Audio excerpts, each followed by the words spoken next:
Assalamualaikum warahmatullahi wabarakatuh. Jadi selamat siang Bapak Ibu semua, rekan-rekan pendidik SDN 153 Walipong. Baik, saya minta waktu sebentar di sini selama kurang lebih 1 jam.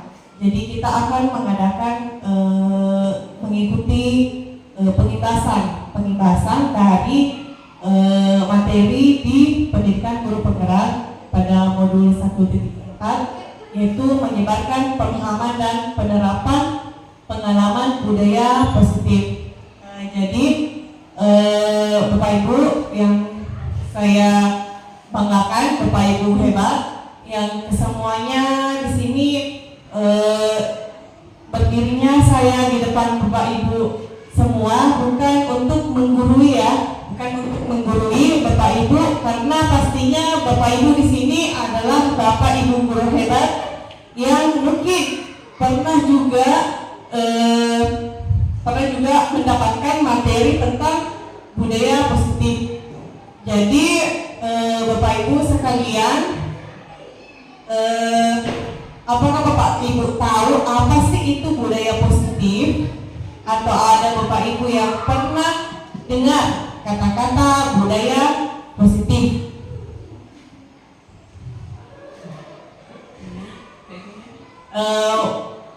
Satu kata saja yang menggambarkan apa sih itu budaya positif? Ya, coba Pak Sulfadi. Budaya positif berarti kebiasaan-kebiasaan positif yang biasa dilakukan dalam sehari-hari. Baik, betul sekali. Jadi budaya positif adalah budaya yang biasa dilakukan di dalam lingkungan sehari-hari. Ada yang lain dari Bapak Ibu? Jadi budaya positif adalah suatu pembiasaan yang dilakukan baik itu di sekolah ataupun di lingkungan kita sehari-hari. Jadi apa sih tujuannya dari budaya positif, membangun budaya positif di sekolah ataupun di lingkungan sehari-hari? Ada yang tahu? Membentukkan karakter anak yang menjadi lebih baik. Ya, betul. Jadi pembentukan karakter ya. Tapi di sini sebenarnya tujuan dari budaya positif yang diterapkan di sekolah ataupun di lingkungan sehari-hari yaitu untuk membangun motivasi intrinsik. Nah, apa itu motivasi intrinsik? Ya, motivasi dari dalam. Artinya ketika kita membangun budaya positif melalui pembiasaan yang dilakukan, artinya kita juga akan membangun motivasi intrinsik dari dalam diri siswa. Artinya motivasi itu bukan karena dilakukan misalnya siswa datang ke sekolah tepat waktu, bukan karena adanya aturan yang mengikat, tapi adanya motivasi dari dalam diri siswa itu untuk mematuhi aturan ataupun keyakinan kelas yang sudah disepakati.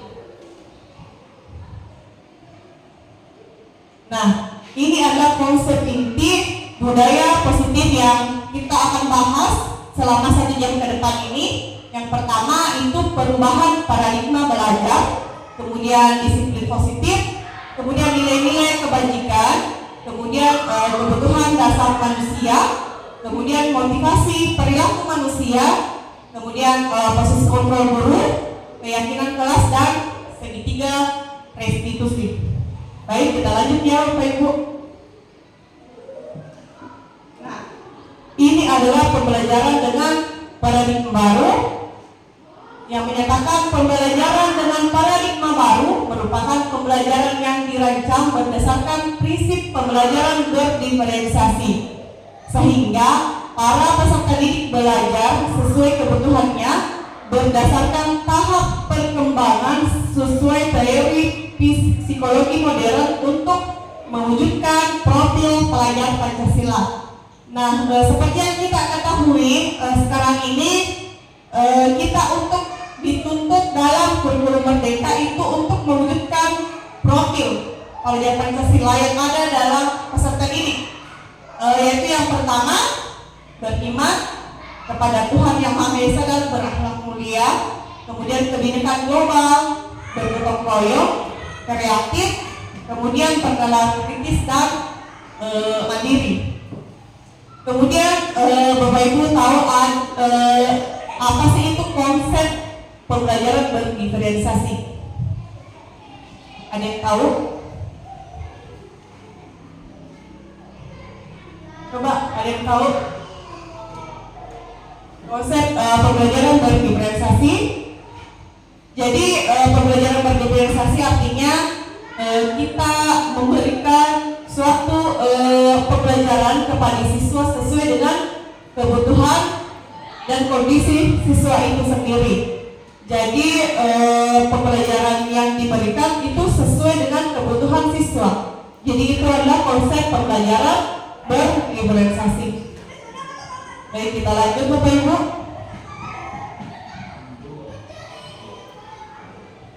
Nah, miskonsepsi tentang teori kontrol. Jadi ini adalah beberapa kesalahan persepsi tentang teori kontrol. Jadi yang pertama itu ilusi guru mengontrol murid. Jadi di sini biasanya itu di dalam kehidupan sehari-hari itu ada yang mengatakan guru mengontrol murid. Jadi guru bisa mengontrol perilaku murid. Nah, itu adalah salah ya Bapak Ibu. Kemudian yang kedua, ilusi bahwa semua penguatan positif, efektif dan bermanfaat. Jadi ini juga salah. Ini tidak sesuai dengan apa yang sesuai dengan pembelajaran paradigma baru. Kemudian yang ketiga, ilusi bahwa kritik dan membuat rasa bersalah mampu menguatkan karakter. Kemudian ilusi bahwa orang dewasa berhak memaksa. Jadi ini adalah miskonsepsi tentang teori kontrol yang biasa ada di lingkungan sehari-hari. Baik, lanjut.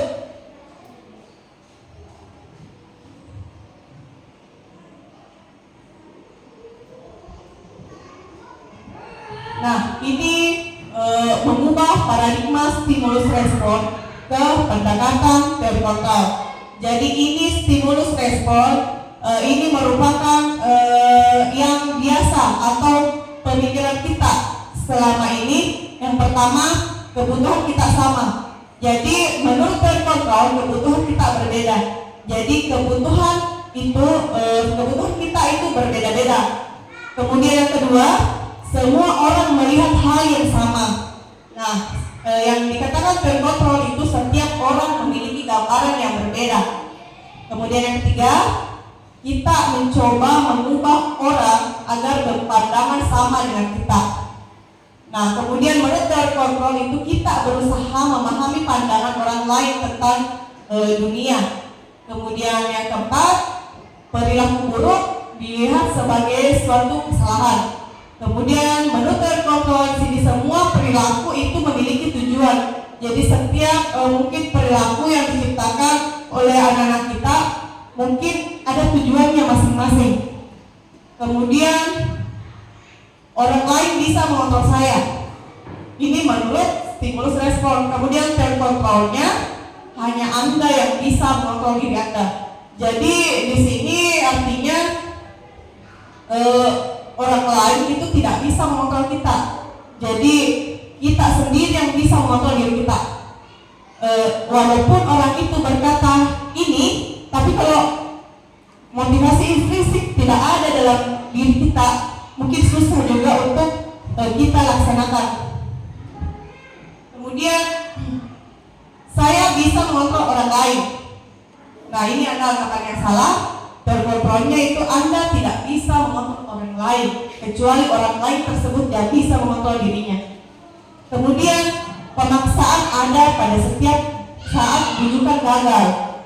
Kayak dikatakan teori kontrol, yaitu kolaborasi dan konsensus menciptakan pilihan-pilihan yang baru.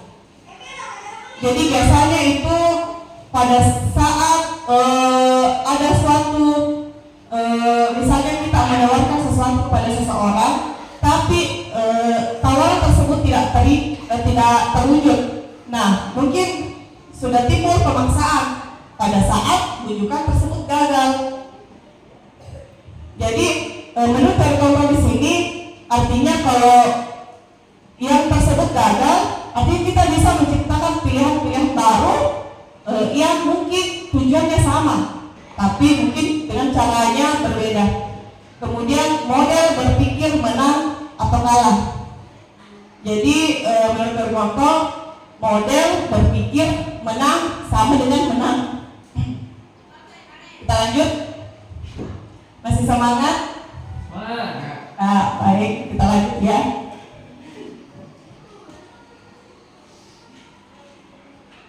Nah, bagian yang ketiga, disiplin positif. Nah, Bapak Ibu tahu tidak apa sih itu disiplin? Yang biasa kita mungkin sebutkan sehari-hari. Kalian harus disiplin, kalian harus mematuhi aturan. Apa sih sebenarnya itu disiplin? Langsung jawab. Apa itu disiplin? Taat dan patuh terhadap aturan.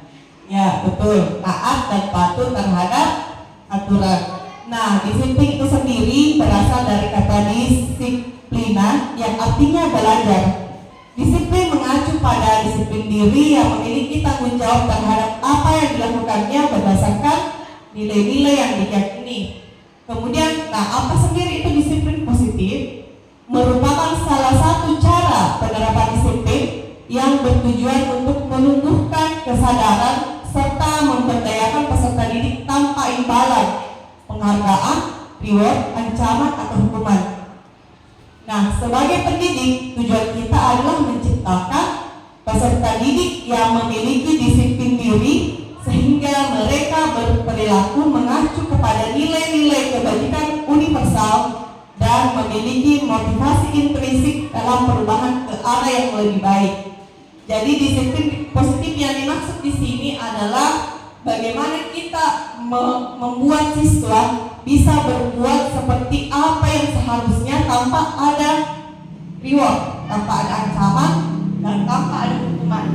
Jadi tentunya untuk membuat hal tersebut dapat terwujud, maka yang harus dibangun yang pertama kali adalah motivasi intrinsik yang berasal dari dalam dirinya ya, untuk perubahan ke arah yang lebih baik. Nah, disiplin positif tadi sudah, kita lanjut ke nilai-nilai kebajikan.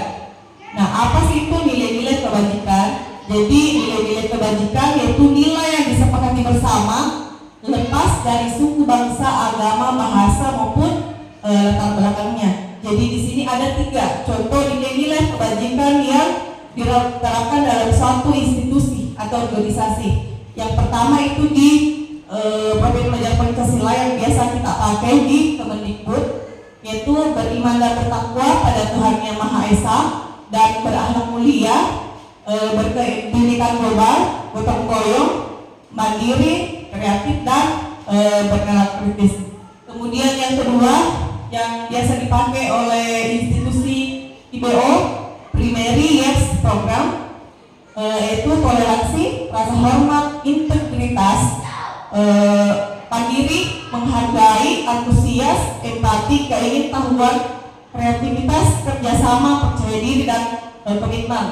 Kemudian dari keterampilan hidup atau life skill, yaitu yang pertama dapat dipercaya, lurus hati, pendengar yang aktif, tidak merendahkan orang lain, dan memberikan yang terbaik dari diri.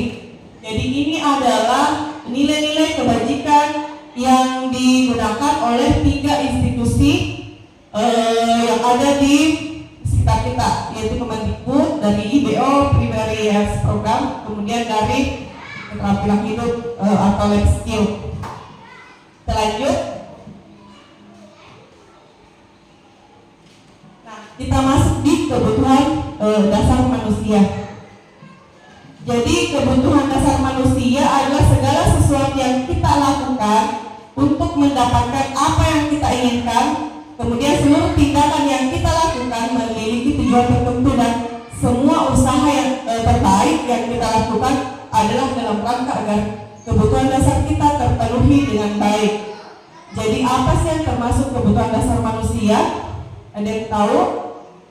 Kebutuhan dasar, kebutuhan apa yang harus kita penuhi untuk bertahan hidup? Makan. Ya, makan. Apalagi? Kebutuhan apa lagi yang harus kita penuhi untuk bertahan hidup? Makan, minum, tempat tinggal, kemudian mendapatkan ilmu, kebutuhan juga ya. Jadi ini adalah 5 kebutuhan dasar manusia.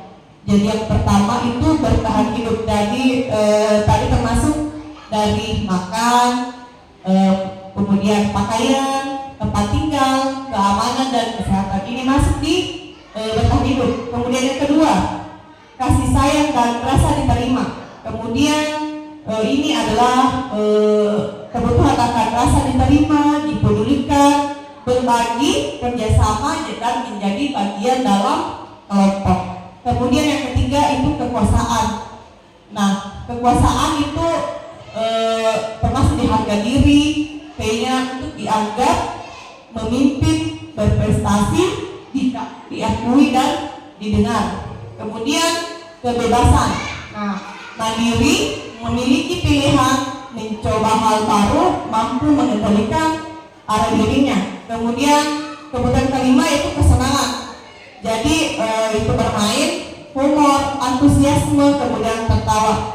Jadi ini adalah 5 kebutuhan dasar manusia yang diinginkan oleh manusia. Jadi harus dipenuhi. Jadi 5 kebutuhan dasar manusia ini ya. Jadi kalau salah satunya mungkin tidak terpenuhi, mungkin akan membuat kehidupan manusia menjadi tidak seimbang. Jadi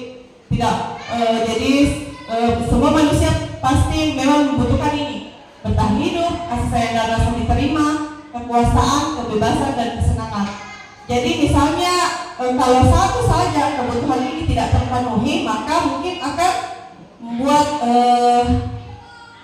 kehidupannya mungkin terganggu ya, mungkin galau, mungkin kalau kebutuhan kasih sayang dan rasa diterima ini tidak dipenuhi, maka mungkin menimbulkan galau, mungkin banyak yang pernah mengalami seperti ini ya. Kekuasaan juga, jadi kebebasan dan kesenangan. Jadi semua manusia butuh ini 5 item ini untuk menjalani kehidupan yang baik. Kemudian selanjutnya, lanjut motivasi perilaku manusia. Jadi di sini ada motivasi intrinsik dan motivasi ekstrinsik. Jadi ini adalah dua motivasi ini menggambarkan bagian dorongan perilaku manusia itu sendiri. Kemudian motivasi ekstrinsik itu menghindari ketidaknyamanan atau hukuman. Kemudian untuk mendapatkan imbalan atau penghargaan dari orang lain. Kemudian motivasi intrinsiknya untuk menjadi orang yang mereka inginkan dan menghargai diri sendiri dengan nilai-nilai yang mereka percaya. Lanjut.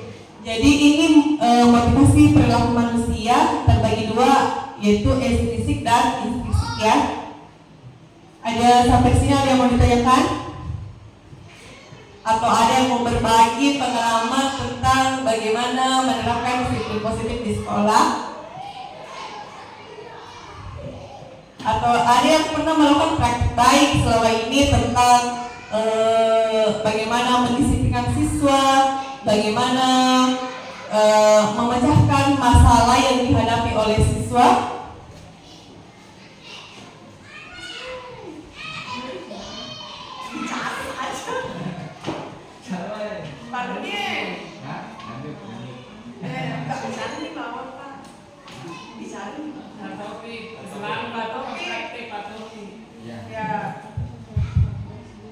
Jadi mungkin ada yang bisa bercerita tentang bagaimana menerapkan disiplin positif ataupun pengalamannya dengan siswa, mendisiplinkan siswa. Mungkin ada yang mau bisa memberikan ceritanya atau berbagi cerita sedikit.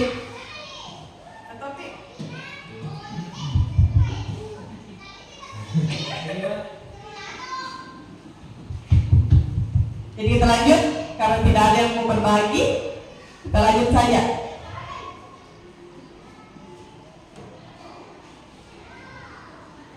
Jadi kita lanjut ke hukuman, konsekuensi, dan restitusi. Jadi mungkin banyak di antara Bapak Ibu guru hebat di sini yang mungkin pernah menerapkan ini, 3 item ini, hukuman, konsekuensi, dan restitusi. Nah, apa sih itu hukuman? Jadi hukuman itu sifatnya tidak terencana, tiba-tiba. Kemudian kedua, murid tidak tahu apa yang akan terjadi atau tidak dilibatkan, bersifat satu arah dan berupa hukuman fisik atau psikis. Kemudian konsekuensi, bedanya dengan hukuman tadi, kalau konsekuensi itu terencana atau disepakati. Kemudian murid tetap dibuat tidak nyaman. Kemudian sikap guru selalu memonitor murid. Kemudian bedanya lagi dengan restitusi. Nah, sifatnya itu proses menciptakan kondisi bagi murid untuk memperbaiki kesalahan. Kemudian yang kedua, proses kolaboratif yang mengajarkan murid untuk mencari solusinya sendiri. Jadi di antara ketiga item ini yang mana kira-kira sifatnya baik menurut Bapak Ibu? Ya, restitusi ya, restitusi. Karena di restitusi ini siswa diberikan pilihan. Siswa diberikan pilihan apa yang harus kamu lakukan untuk memecahkan masalah tersebut. Misalnya ada di satu sekolah ada siswa yang misalnya bertengkar. Nah, salah satu siswa ini menyebabkan baju siswa yang satunya itu kancingnya terlepas. Jadi gurunya memanggil kedua siswa ini dan berkolaborasi dan menanyakan apa yang harus kamu lakukan untuk menebus kesalahan yang kamu perbuat. Jadi mungkin siswa tersebut beranggapan saya akan memperbaiki baju teman saya. Jadi di restitusi ini siswa diberikan pilihan untuk mencari solusinya sendiri, bukan kehukuman. Mungkin ada juga yang melakukan misalnya di antara tadi siswa yang bertengkar ini mungkin kalau dari segi hukuman mungkin diberikan mungkin misalnya skor, mungkin hukuman fisik, mungkin keren misalnya. Jadi kalau hukuman itu bersifat fisik. Kemudian dari konsekuensi itu terencana atau disepakati. Jadi mungkin ada kesepakatan di awalnya. Kalau mungkin kalau bertengkar nanti hukumannya ini. Jadi siswa mungkin tersebut sudah memahami konsekuensi dari apa yang sudah diperbuat. Kita lanjut. Nah, ini adalah 5 posisi kontrol guru. Yang pertama itu sebagai penghukum. Kemudian yang kedua, pembuat rasa bersalah. Kemudian ketiga, pemantau.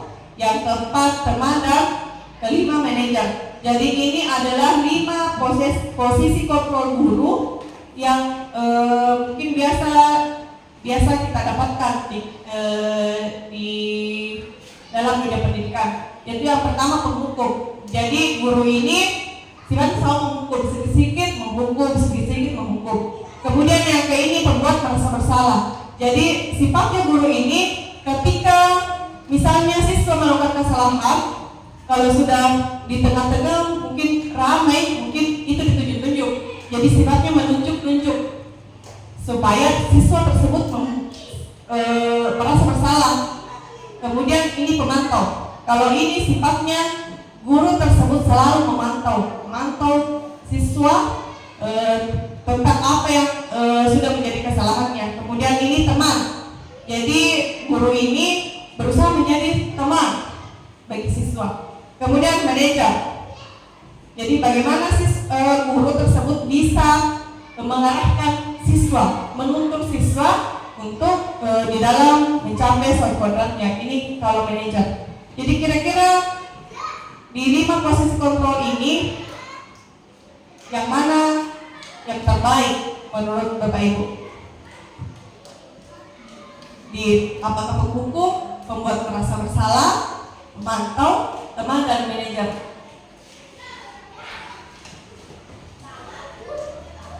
Apakah tidak bisa beroperasi tadi? Kalau misalnya ini kan kontrol guru, misalnya kalau satu saja dilakukan, misalnya teman paling sering ya, kita sering kan menganggap tidak mau memarahi murid kita ingin menjadi teman, tapi kenyataannya murid jadi kurang ajar, misalnya tidak sopan. Jadi kalau saya tidak memilih salah satunya, tapi menggabungkan. Bisa saja saya di kondisi tertentu saya merasa saya butuh bahwa murid ini harus menyalahi kesalahannya. Dia harus menyadari kesalahannya. Ya, kemudian jadi teman lagi, kemudian bisa jadi manajer lagi. Penghukuman mungkin tidak kalau untuk fisik, tapi hukuman yang sifatnya positif, meskipun mungkin saya masih kurang referensi bagaimana hukuman yang positif mungkin bisa disampaikan apa sih hukuman positif itu yang bisa, karena terus terang kadang pusing juga memberikan hukuman itu seperti apa supaya ada dampak positif, ada dampak jerah, dan juga tidak membuat siswa merasa Ya baik, terima kasih atas tanggapannya dari Bapak Sulfati. Sangat luar biasa ya. Bagaimana kalau kita menggabungkan ini, kelima ini, posisi kontrol guru ini, apakah bisa digabungkan atau tidak? Nah, kita kembali lagi ke filosofi KHD dihajar Dewantara yang menuntut kita untuk menuntun murid ke arah kodratnya masing-masing dengan tidak melukai batin peserta didik itu sendiri. Jadi mungkin kita di sini di zaman abad 21 ini kita merasa dilema karena siswa semakin ini karena sudah ada yang melindungi misalnya dari segi undang-undang ya.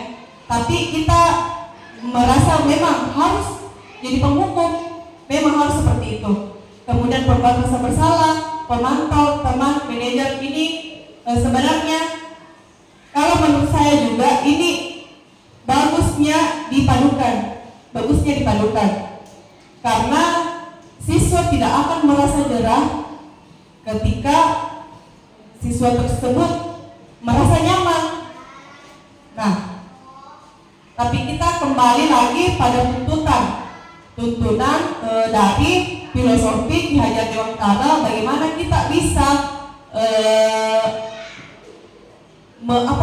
memuliakan siswa, menghamba kepada siswa. Jadi artinya kita melayani siswa dengan kodratnya masing-masing. Tentunya siswa juga sifatnya berbeda-beda. Ada siswa yang bandel, ada siswa yang mungkin memang butuh kasih sayang. Ada siswa memang yang merasa kurang kasih sayang di rumahnya. Jadi yang paling baik sebenarnya di sini 5 posisi kontrol guru ini yang paling baik adalah manajer. Ya, bagaimana kita menuntut siswa? Nah, kembali lagi nanti kita akan membahas ketiga restitusi. Jadi nanti bagaimana kita memecahkan atau memberikan suatu sebenarnya di segitiga restitusi itu ada juga yang mungkin bersifat hukuman, tapi itu disadari oleh siswa itu sendiri.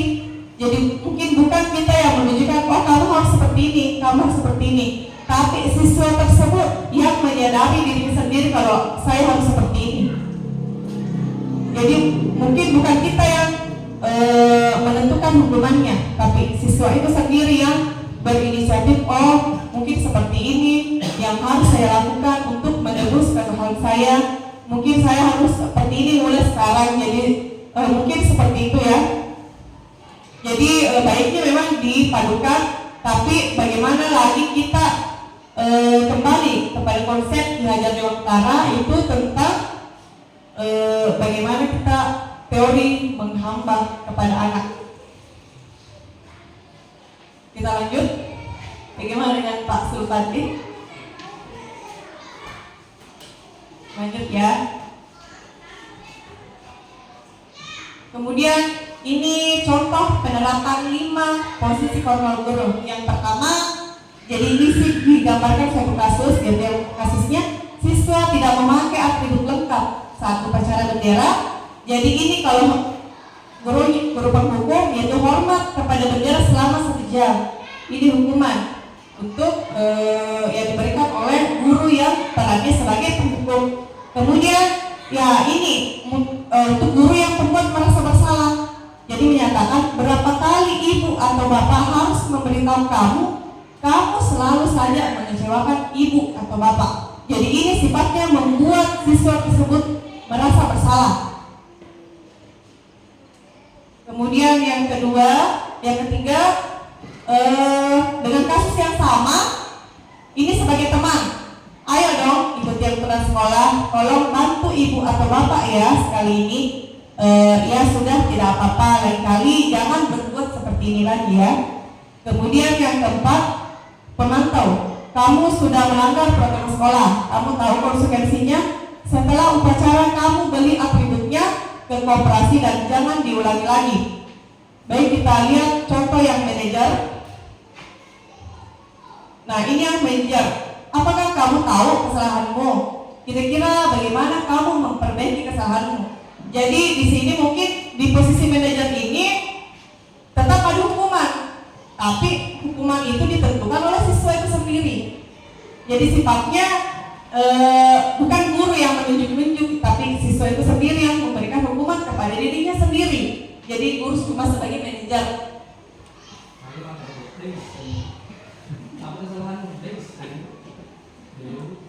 Ya, kalau seperti itu mungkin dari siswanya sendiri yang tidak menyadari kesalahannya ya.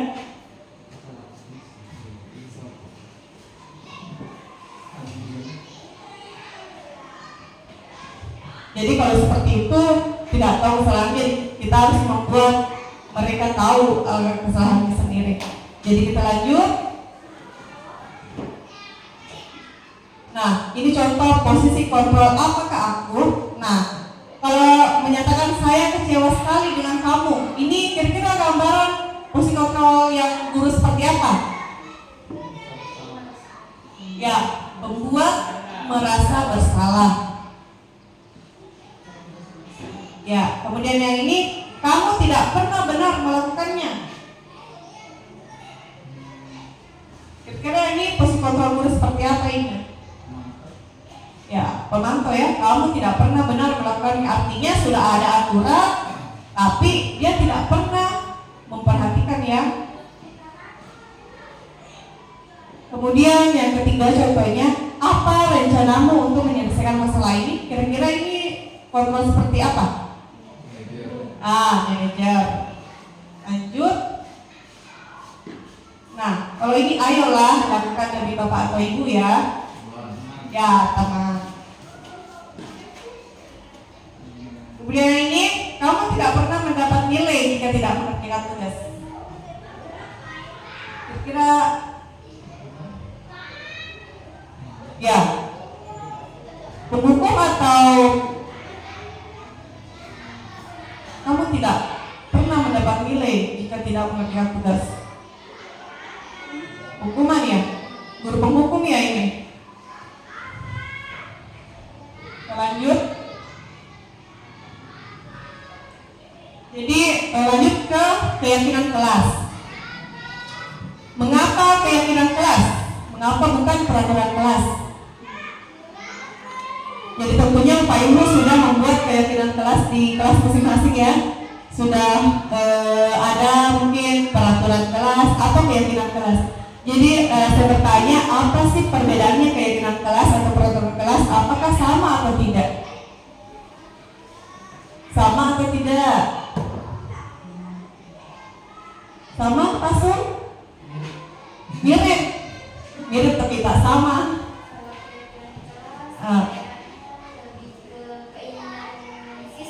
Ya, keinginan siswa.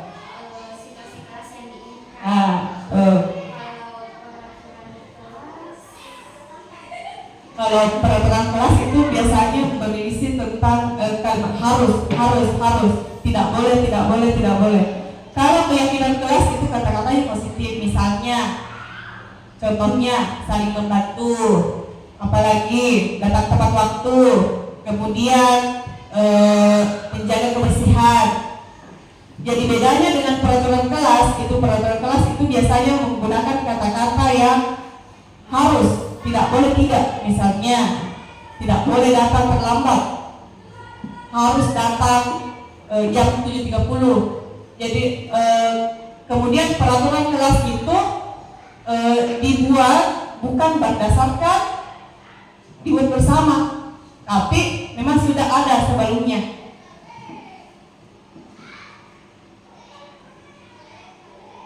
Jadi ini pembentukan keyakinan kelas yang sifatnya itu yang pertama bersifat abstrak, kemudian berupa pernyataan universal, kemudian dibuat dalam pernyataan positif, kemudian sedikit saja agar mudah diingat, tak usah panjang-panjang kata-katanya misalnya. Kemudian keempat, sesuai dengan kondisi kelas dan sekolah sehingga mudah diterapkan. Lanjut. Nah, kita masuk di segitiga diskusi. Nah, ini segitiga diskusi yaitu proses dialog yang dijalankan oleh guru agar dapat menghasilkan murid yang mandiri dan bertanggung jawab. Jadi mungkin di sekolah ini itu selalu menerapkan segitiga restitusi, tapi mungkin belum tahu namanya apa. Jadi yang pertama di segitiga restitusi itu yang pertama kita harus menstabilkan identitas. Yang kedua, validasi tindakan yang salah. Kemudian ketiga, menanyakan keyakinan. Jadi ketika tahap ini ada aturan-aturan harus diterapkan. Jadi di tahap menstabilkan identitas, yaitu berdasarkan prinsip membuat kesalahan adalah bagian dari proses pembelajaran. Jadi di sini menurut segitiga restitusi, kesalahan itu dibuat wajar. Menurut ini wajar, tapi mungkin menurut kita penumpang sehari-hari itu fatal, ya. Jadi di sini bagaimana kita berdialog dengan siswa ya. Yang pertama yang harus kita lakukan, yang ini yang harus kita tanyakan ya kepada siswa yang pertama adalah berbuat salah itu wajar. Kemudian tidak ada manusia yang sempurna. Kemudian ibu atau bapak juga pernah melakukan itu. Kemudian ibu atau bapak tidak mau mencari siapa yang salah, tapi ibu bapak ingin mencari solusi dari permasalahan ini. Kemudian yang kelima, kamu berhak merasa begitu. Jadi bagaimana coba keadaannya ini kalau ditanyakan kepada siswa yang merasa berbuat salah. Mungkin kita bisa memberikan gambaran bahwa siswa yang bersalah ini merasa nyaman karena kita bujuk, tapi mungkin itu mungkin ini adalah memang proses menuntun siswa itu menuju kodratnya masing-masing. Kemudian validasi tindakan yang salah. Kemudian berdasarkan prinsip setiap perilaku berupaya memenuhi suatu kebutuhan tertentu. Jadi pertanyaan di sini, kamu pasti punya alasan mengapa melakukan hal itu. Padahal kamu bisa melakukan yang lebih buruk dari ini ya. Kemudian ketiga, kamu patut bangga karena telah melindungi sesuatu yang penting buatmu. Yang keempat, kamu melakukannya karena mempertahankan sesuatu yang penting bagimu. Jadi ini diproses validasi tindakan yang salah. Lanjut, menanyakan keyakinan. Nah, di sini berdasarkan prinsip teori kontrol bahwa pada dasarnya kita termotivasi secara intrinsik. Nah, yang harus ditanyakan apa keyakinan kelas kita, kemudian nilai-nilai apa yang telah disepakati bersama. Kemudian tiga, seperti apa gambaran sebuah kelas yang ideal menurut kamu? Kemudian yang keempat, kamu ingin menjadi orang seperti apa? Jadi bagaimana kita menanyakan keyakinan siswa, kamu sebenarnya mau menjadi murid yang seperti apa? Kamu nilai-nilai apa yang disepakati bersama? Nah, ini merupakan contoh penerapan segitiga resolusi yang kemarin saya sempat terapkan di Farhan ya, yang kasusnya itu terlambat datang ke sekolah. Jadi silakan disimak baik-baik. Mungkin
suaranya. Jadi kalau lihat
jelas.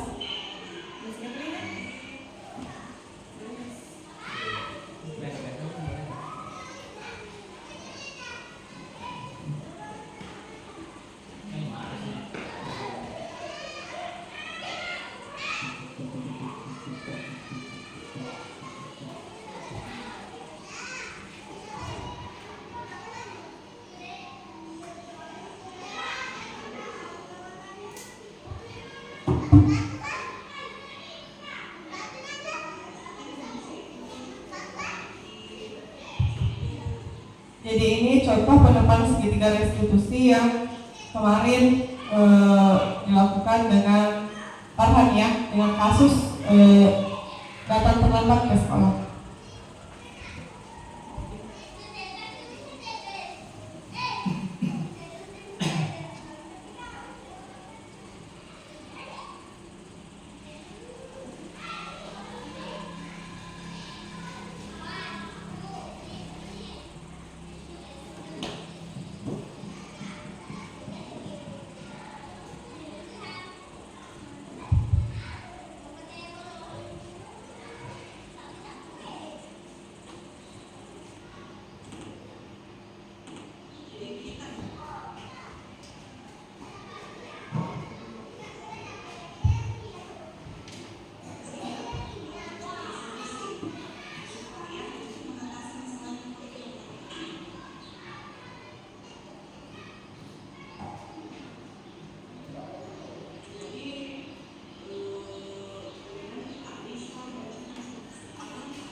Jadi karena jeleknya ringan, tidak bisa terputar secara normal. Jadi itu tadi video tentang bagaimana menerapkan segitiga restitusi, mulai dari menstabilkan identitas, kemudian validasi tindakan yang salah, kemudian menanyakan keyakinan. Jadi pada kasus ini Farhan datang terlambat ke sekolah, kemudian yang disebabkan oleh dia main game pada saat malam, sehingga dia bangun terlambat, kemudian berangkat jam 7.30 ke sekolah dan jam masuk di sekolah juga jam 7.30. Jadi menurut yang sudah dilakukan, Farhan di sini sudah menemukan solusi apa yang harus dia perbuat.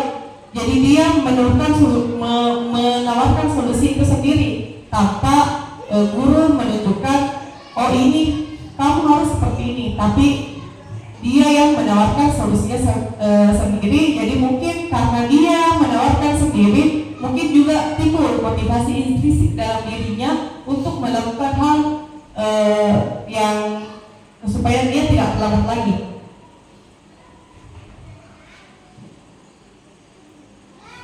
Dilanjut penutup. Nah, dalam penerapan program disiplin positif, hendaknya guru memiliki standar kepribadian, profesional dan sosial yang baik, di mana guru mampu merefleksi dirinya dalam posisi kontrol saat ini. Bagaimana perjalanan dirinya sebagai amo atau manajer yang menuntut murid-muridnya menjadi insan yang mandiri, merdeka dan bertanggung jawab sesuai dengan standar nasional pendidikan. Jadi untuk tahap umpan balik, jadi saya akan membagikan jamur, ada di grup membagikan tadi. Jadi silakan diisi umpan balik penerapan budaya positif.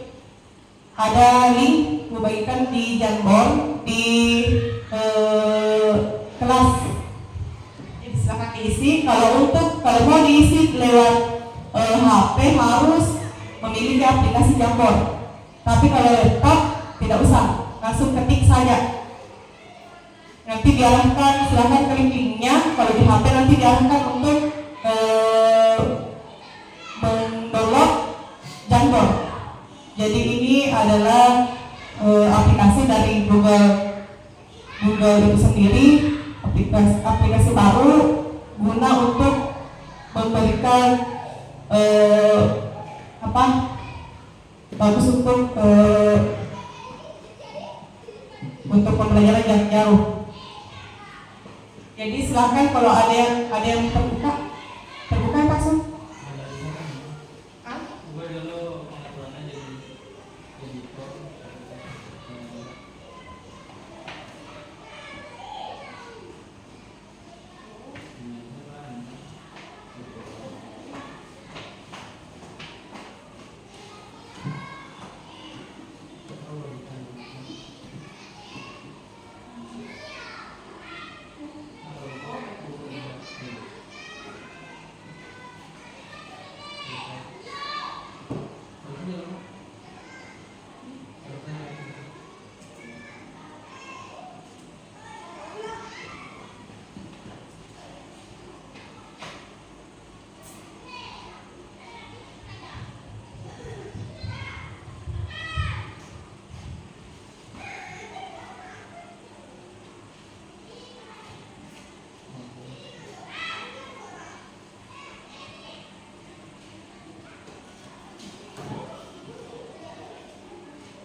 Silakan diisi. Jadi silakan ketik sticky note yang ini, sticky note ada di situ, yang ini sticky note. Klik pilih sticky note.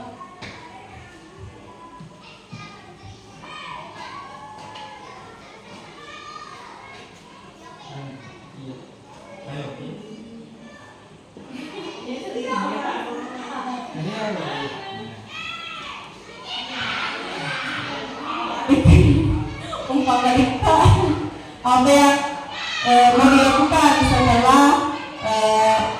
setelah penindasan ini, setelah penerapan budaya positif. Ayo, apa yang harus dilakukan, apa yang akan kita lakukan ke depannya.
juga perjuangan.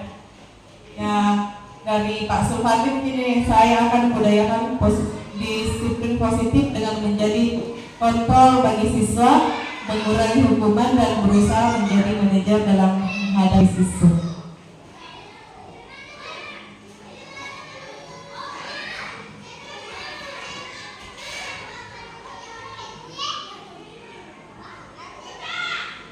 Lanjutkan perjuangan. Pak Rudi, mari berjuang bersama-sama Pak JGP.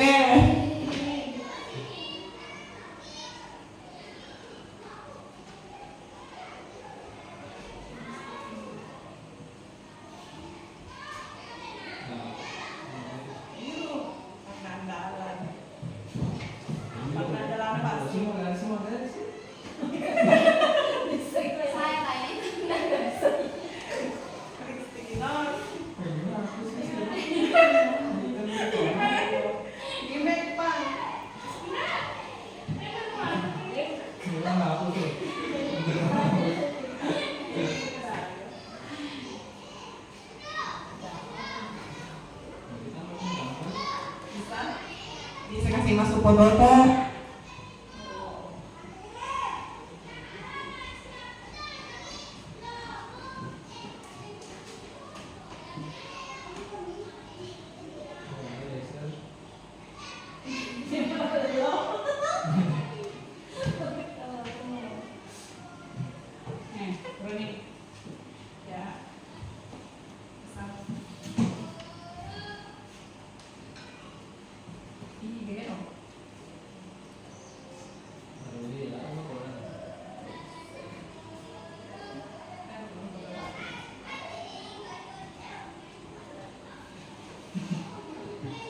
Kemudian materi yang sangat bagus dan sinkron dengan kondisi dan karakter peserta didik, budaya positif harus dikembangkan sesuai aturan dan kebutuhan sekolah. Kemudian yang ketiga, saya akan menerapkan budaya positif di sekolah. Masih ada Bapak Ibu? Kalau sudah tidak ada, juga mari kita budayakan disiplin positif. Ya, lanjut. Masih ada yang mengerti?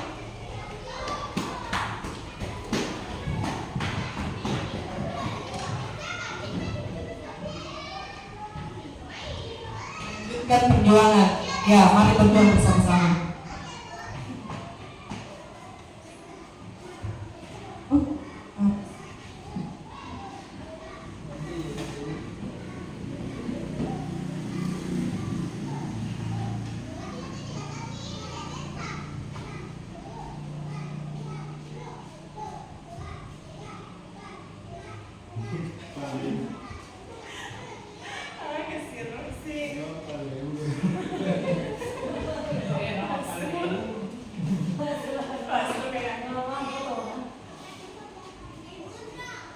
Baik, sudah selesai Bapak Ibu?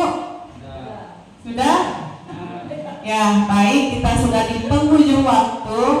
Jadi umpan balik yang sangat bagus sekali dari Bapak Ibu guru hebat. Semoga kita bisa menerapkan budaya positif di sekolah kita. Jadi guna untuk membangun motivasi intrinsik baik dari dalam diri, kemudian dari dalam diri siswa itu sendiri. Nah, terima kasih atas semua waktunya. Terima kasih atas kepercayaan atau